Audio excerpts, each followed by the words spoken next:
about this rule? Are you following this rule? What about this form? Are you doing this form? What about this? Are you in your PPE? We just ask for compliance rather than asking or seeking to understand or learn from those that actually do the main kind of brunt of the work in our organization.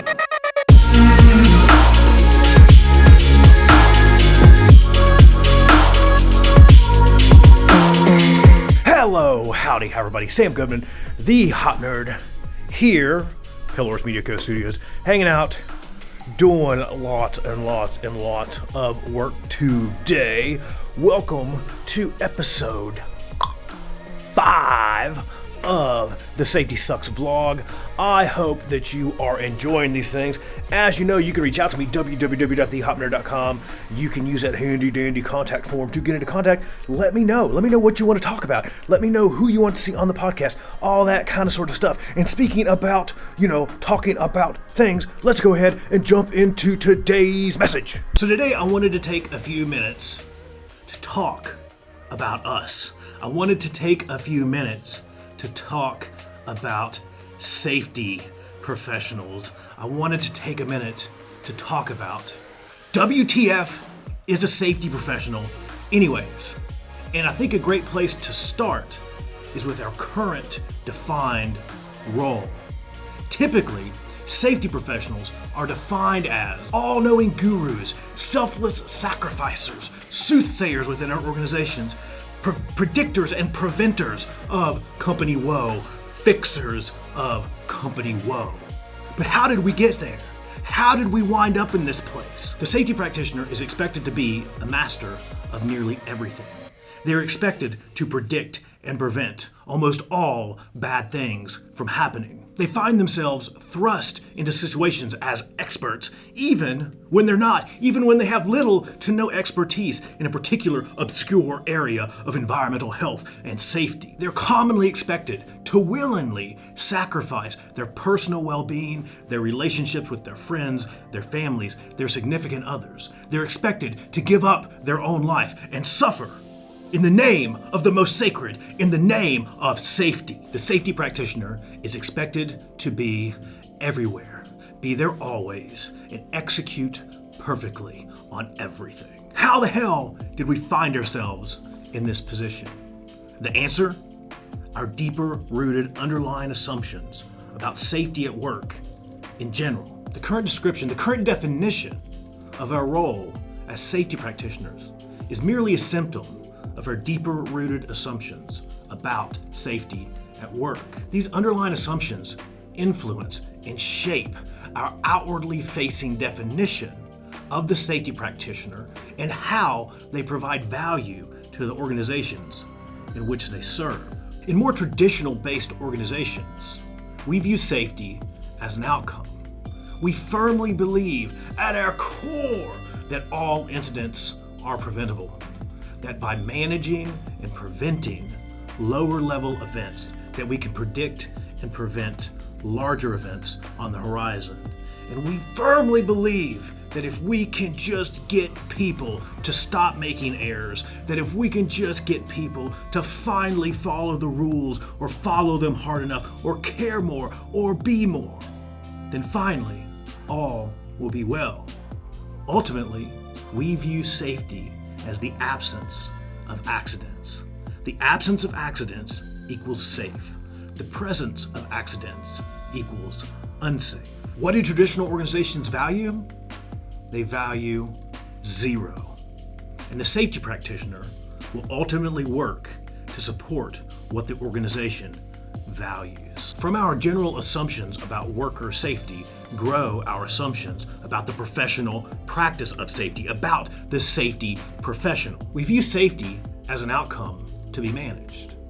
The safety practitioner works to manage that outcome. The safety practitioner manages towards the organization's desired outcome, which is 0. The safety practitioner manages to 0, which results in safety fix it. The practitioner, their role is now solidified as the grand knower of safety things, the great fixer of company whoa. Nothing can be left untouched by the hands of the practitioner because safety is everywhere, and so must be the safety practitioner. Safety professionals have become the easy button for many, many, many organizations. This idea that the safety professional is a highly visible point of both action and blame. So many of us are willing to jump through the hoop of safety fix-it. Something bad has happened, and now, finally, to a safety practitioner that has long dreamed about bringing about positive change in the organization, they're now empowered by the organization to go forth and fix things. Finally, they have the opportunity to fix things. Even though this empowerment is temporary and most often insincere, it can be intoxicating to a safety practitioner. The organization now has a pain point. They have a problem that they lay at the feet of the practitioner.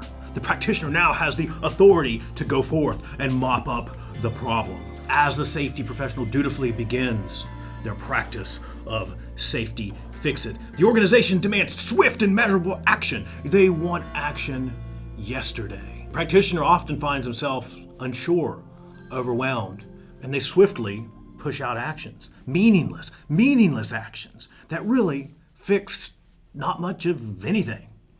The wrong changes brought about by the wrong people for the wrong reason is just change for the sake of change.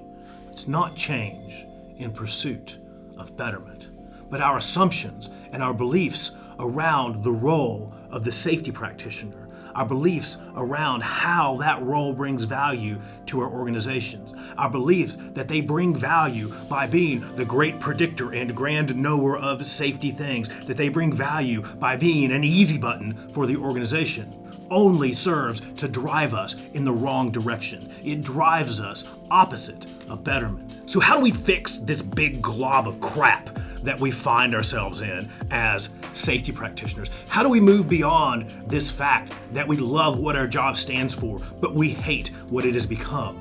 A great place to start is redefining the role of the safety practitioner, a shift in beliefs in how that role can provide value to organizations. A better defined role for the safety practitioner is one of a communicator, of a facilitator, of a curious innovator, of a team builder, of a connector of people. It's shifting the role from the grand knower of safety things or the enforcer of safety things to an evangelist for organizational betterment. But this change only comes about by a dramatic shift in our underlying assumptions about safety at work in general. We have to change our underlying beliefs if we want to impact the role of the practitioner. Let's take a stab at some better assumptions. We assume that safety is the presence of defenses. The safety isn't some numeric representation. It's not something that's on a chart. It's not something that's on a graph. It's the ability to fail, respond, and recover gracefully. And we understand that we build defenses through learning. Learning is the only weapon that we have in this fight of safety better. Learning is vital to understanding missing, flawed, weak, or degrading defenses. This results in learning becoming the overriding value of the organization. The safety practitioner always works to support what the organization finds valuable. So, the safety practitioner is viewed as a facilitator of learning.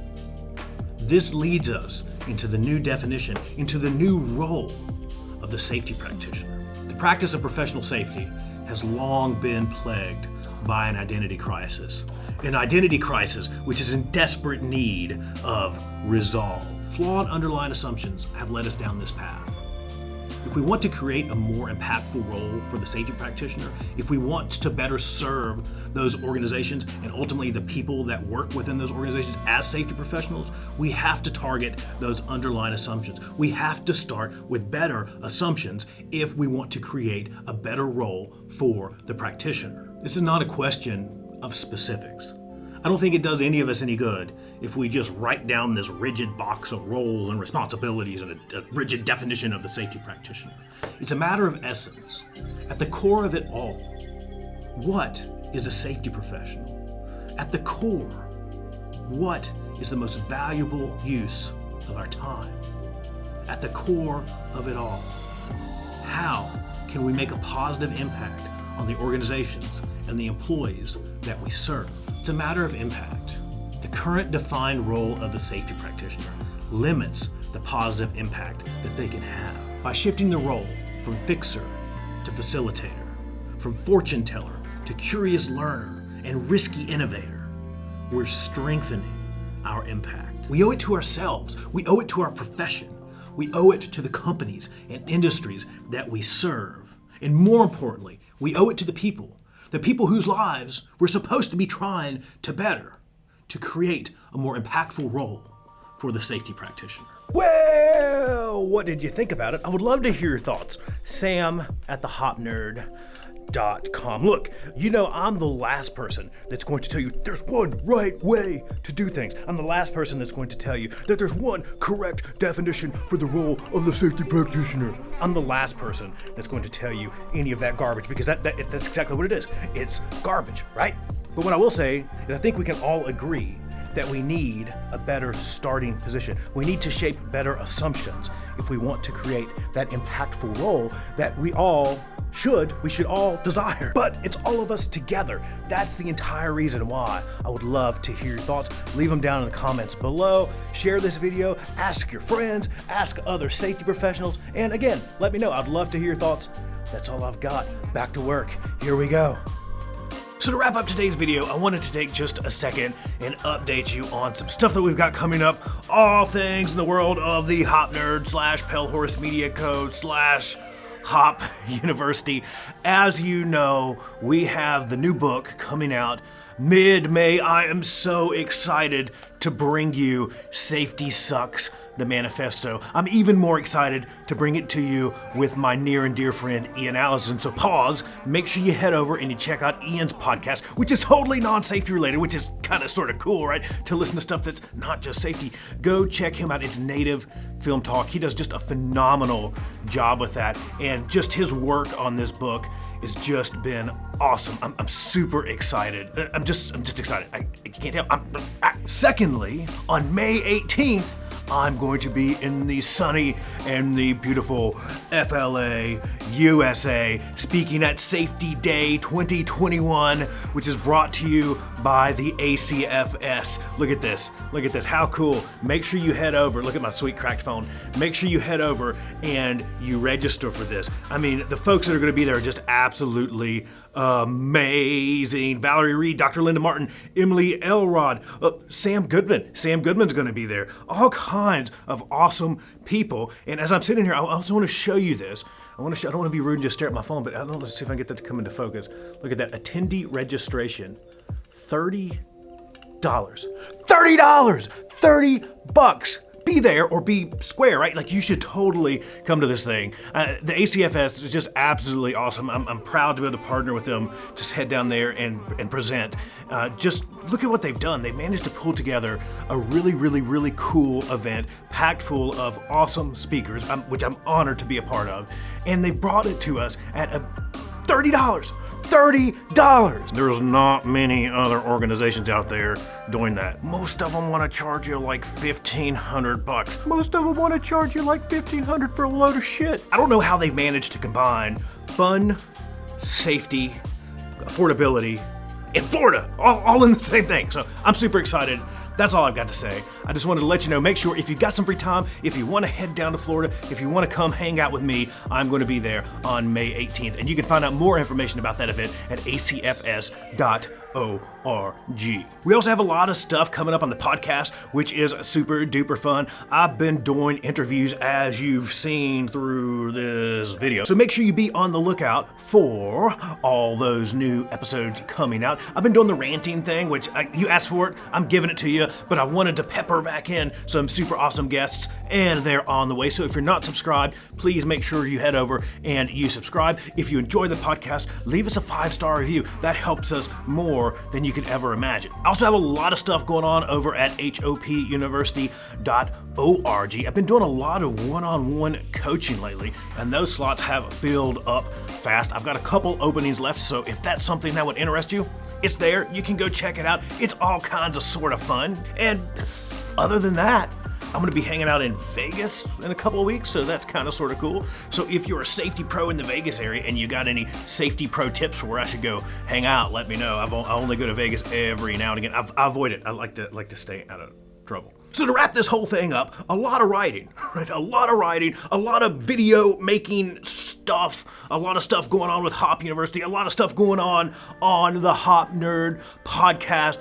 Got some events coming up, so a lot of travel in the future. And other than that, just do me a favor. Head over to the website, www.thehopnerd.com. Head over to the other website, www.hopuniversity.org. We can help you do all things safety better. Make sure that you like, you subscribe, you share, anywhere that you can like, share, and subscribe to things. If you like these videos, if you like the content, do me a favor, like it, share it, send it to your friends, send it to your family, send it to your frenemies. Maybe they're both of those things. I don't know, but share it. It helps us way more than you could ever imagine. It quite literally helps keep the lights on around here and allows me to continue bringing you this content. And I know I'm having a blast with it. I hope that this thing is just nearly, even if it's just nearly as much fun for you as it is for me. We're winning at this thing. So that's all I've got. Sam Goodman, the Hop Nerd, signing off. Bye, everybody. Bye.